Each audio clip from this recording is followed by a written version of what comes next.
قطر در هم کوبیده شد. همچنین درخواست ترامپ برای برقراری آتشبس پس از آن مطرح شده که در روزهای اخیر آسیب پذیری مراکز حساس دشمن صهیونی در برابر بینندگان عزیز، عملیات موفق موشکی سپاه در پاسخ به تجاوز آمریکا و ایستادگی و همبستگی مثال زدنی مردم عزیزمان در دفاع از سرزمین آتشبس را به دشمن تحمیل کرد.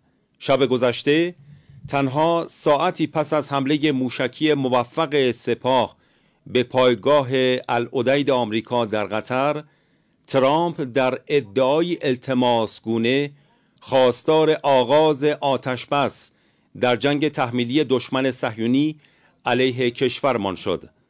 این درخواست ترامپ بلافاصله پس از پاسخ موفق دیشب سپاه به حمله آمریکا به تأسیسات هسته‌ای کشورمان مطرح شد. در حمله موفق موشکی دیشب پایگاه العدید آمریکا در قطر در هم کوبیده شد.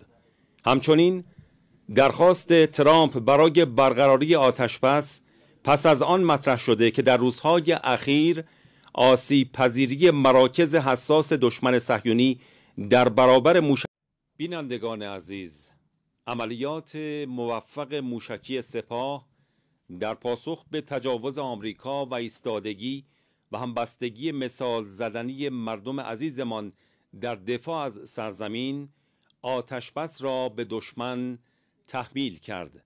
شب گذشته تنها ساعتی پس از حمله موشکی موفق سپاه به پایگاه العدید آمریکا در قطر، ترامپ در ادعای التماسگونه خواستار آغاز آتشبس در جنگ تحمیلی دشمن صهیونی علیه کشورمان شد. این درخواست ترامپ